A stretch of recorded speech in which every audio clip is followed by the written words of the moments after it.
Flow chart of the chapter Lines and Angles for class 9.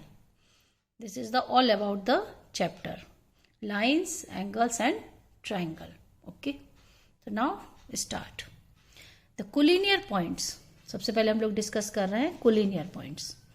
3 and more points are said to be collinear if there is a line which contains all of them. या फिर हम लोग कह सकते हैं 3 or more points lie on the same line are called collinear points. अब यहाँ पर 3 पॉइंट्स आते हैं लाइन, लाइन सेगमेंट एंड रे. मैं इन तीनों को अलग अलग डिफाइन करती हूँ.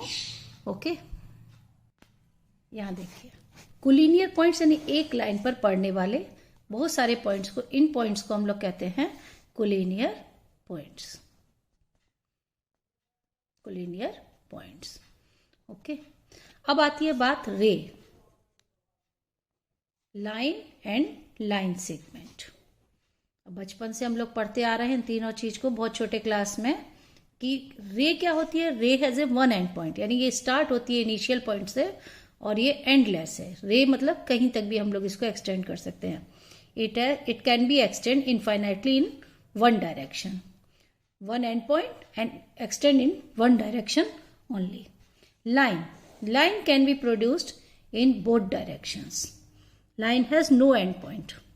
ओके, लाइन का कोई एंड पॉइंट नहीं होता, इसको हम लोग कितना भी लाइन लंबा प्रोड्यूस कर सकते हैं.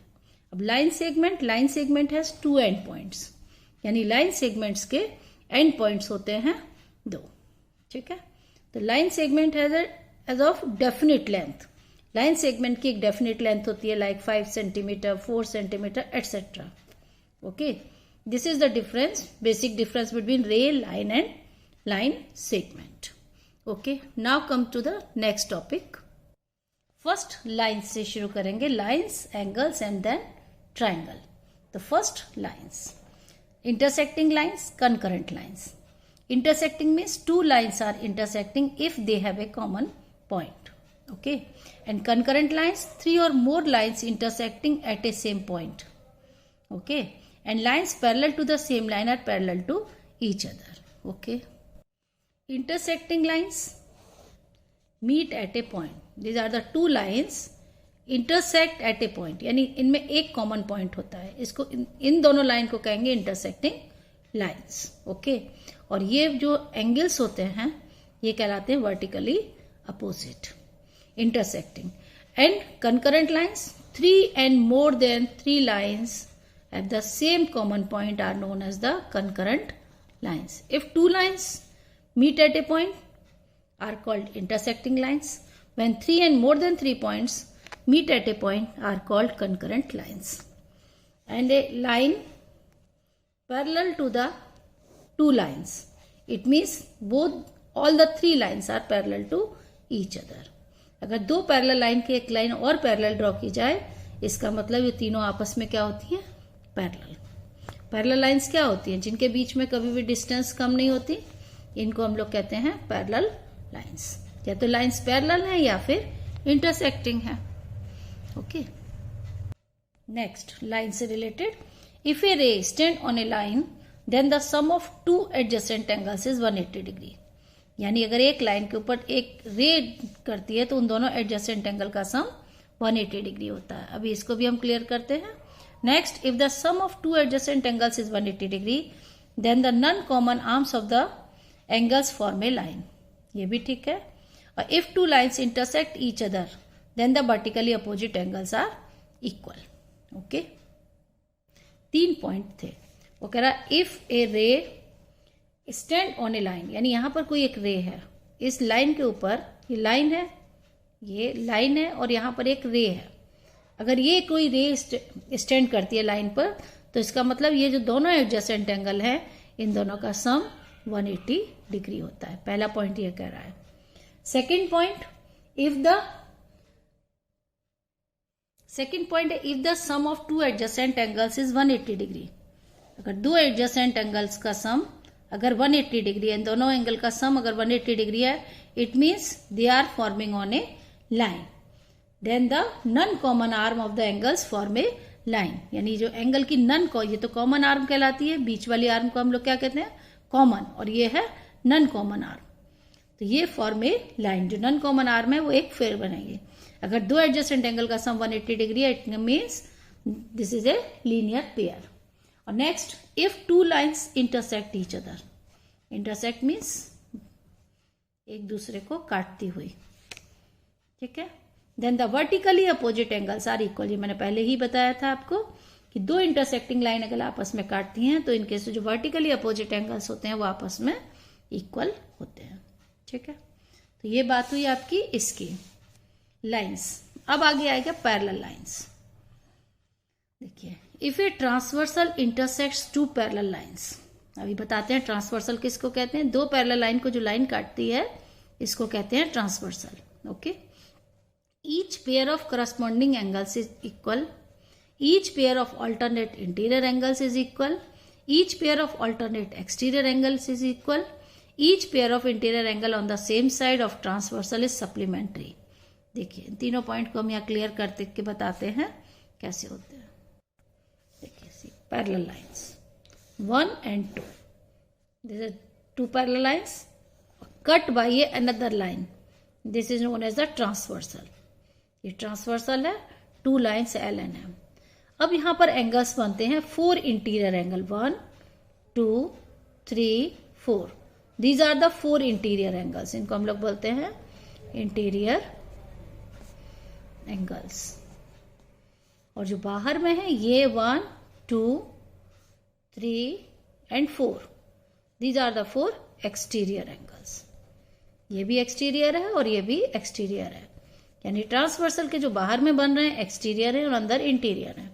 अब मैं इनको नाम दूंगी 1 2 3 4, ये एंगल 5 6 7 8। अभी कहता है कि corresponding angles are equal, pair of corresponding angle.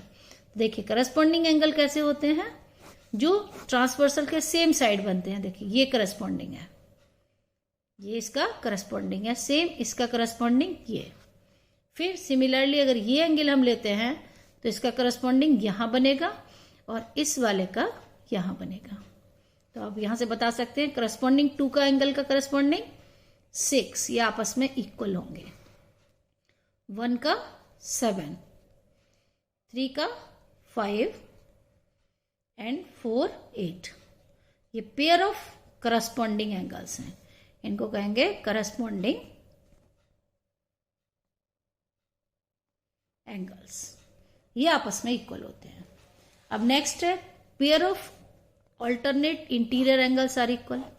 अब देखिए, ऑल्टरनेट इंटीरियर ये इसका ऑल्टरनेट इंटीरियर है और इस वाले का ये है ऑल्टरनेट इंटीरियर, ये दोनों आपस में इक्वल होंगे। यानी यहां पर मेरा ऑल्टरनेट इंटीरियर कौन है, 1 1 इक्वल टू 5,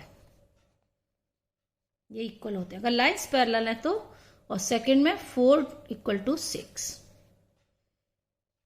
ये हो गए आपके ऑल्टरनेट इंटीरियर एंगल्स। अब सेम आएगा एक्सटीरियर ऑल्टरनेट इक्वल होते हैं। देखिए, एक्सटीरियर कहाँ आएंगे, ये जो बाहर में है इसका ऑल्टरनेट यहां आएगा और इस वाले का ऑल्टरनेट यहां आएगा।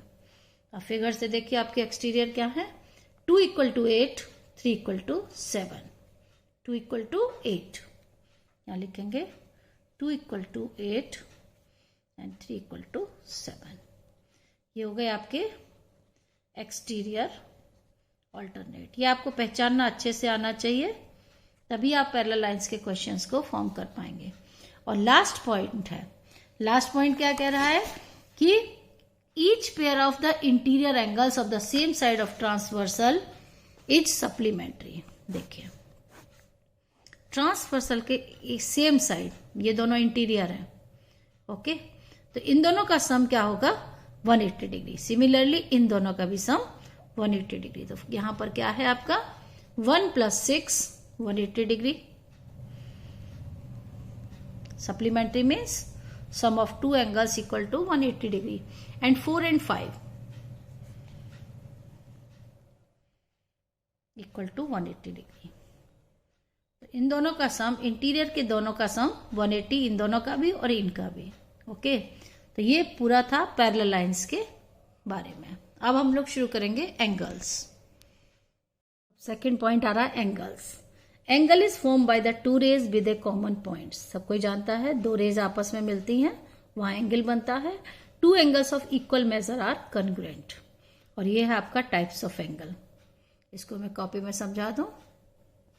When two rays meet at a point then the angle is formed. जब दो रेज सेम इनिशियल पॉइंट से निकलती हैं तो ये क्या बनता है? एंगल। इसको हम लोग कहते हैं एंगल।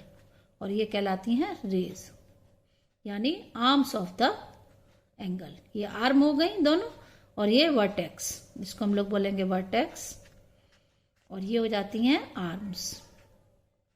ठीक है, तो दोनों दो अगर एंगल का सेम मेजर है तो वो दोनों आपस में क्या कहलाएंगे? कॉन्ग्रुएंट। अगर ये दोनों का मेजरमेंट सेम है तो ये दोनों एंगल आपस में क्या कहलाते हैं? Congruent. Okay, now types of angles. Types of angle में सबसे पहले हम लोग 0 डिग्री एंगल, यहां से शुरू हुआ और यहीं का यहीं खत्म हो गया, इसको हम लोग बोलते हैं 0 degree. An angle whose measure is equal to 0 degree is known as 0 angle. Now the measure more than 0 degree but less than 90 degree, यानी अगर ये एंगल x है तो ये x एंगल की वैल्यू क्या है? More than 0 degree but less than 90 degree. इस एंगल को हम लोग कहते हैं acute angle. Okay, now right angle. An angle whose measure is equal to 90 degree is known as right angle. तो यहां पर angle x equal to 90 degree. ये जो एंगल x है इसको more than 90 degree but less than 180 degree, this angle is obtuse. The value is more than 90 degree but less than 180 degree। ये acute angle है, मैं यहां लिखती जा रही हूं। तो ऑब्ट्यूस एंगल की वैल्यू, सपोज ये एंगल x है तो इसको भी हम लोग कहेंगे angle x greater than 90 degree but less than 180 degree. Okay, an angle whose measure is equal to the 180 degree, measure is equal to 180 degree. This angle is known as the straight angle. Okay, and reflex angle more than 180 degree but less than 360 degree. This angle is known as the reflex angle. More than 180 degree but less than 360 degree. And the complete angle means, complete means total value is 360 degree. This is a complete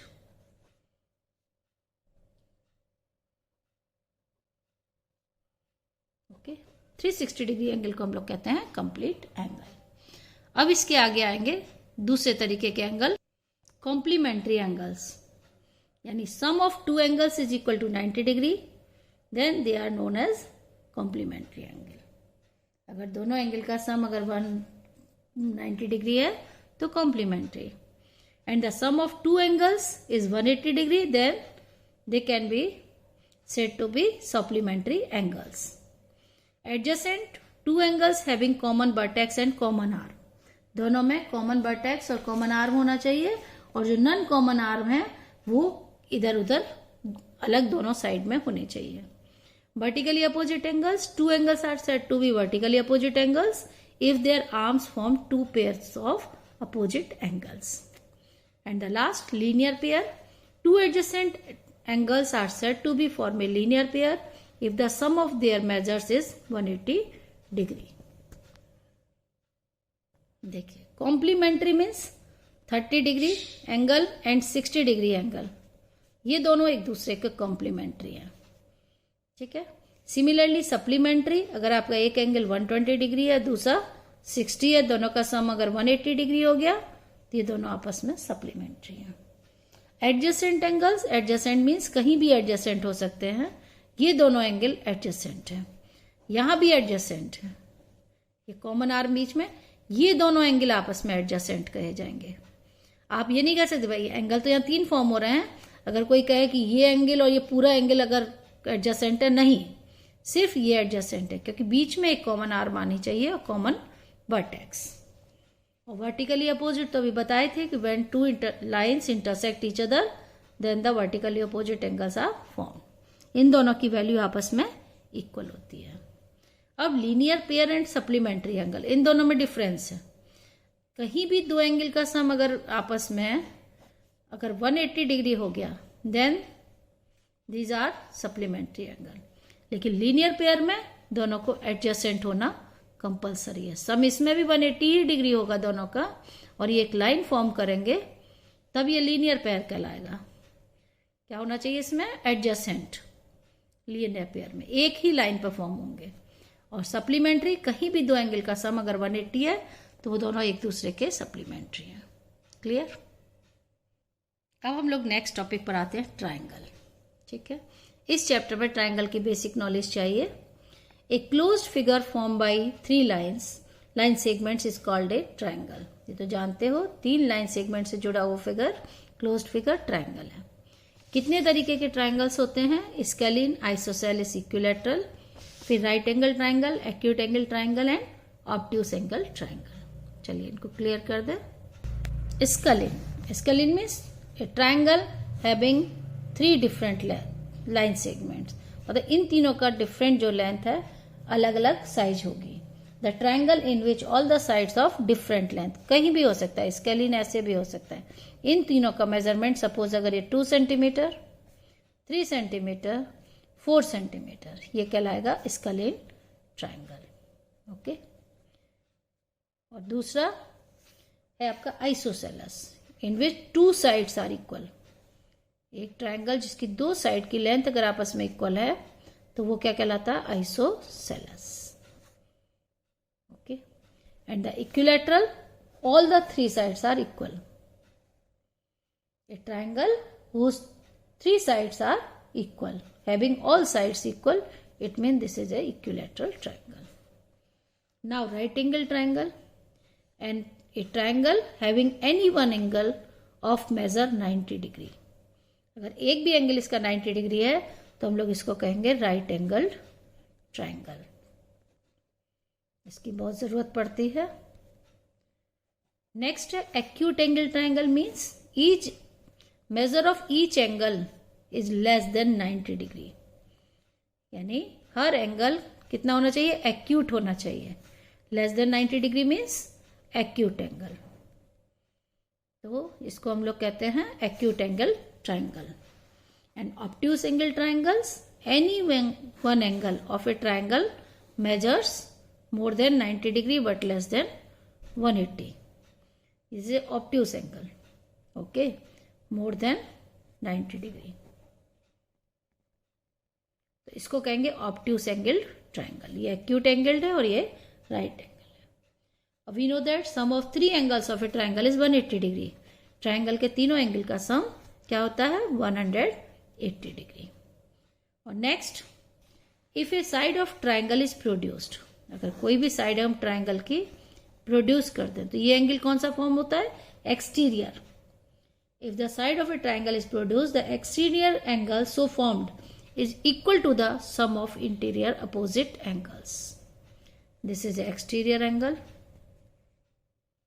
okay, ये interior opposite, interior तो ये 3 है, 1 2 3, interior opposite ये भी है और ये भी इंटीरियर अपोजिट है, और ये जो एंगल है वो इन दोनों के सम के बराबर होता है। जैसे angle 1 2 3 and the exterior angle 4, तो now exterior angle 4 equal to angle 1 plus angle 2।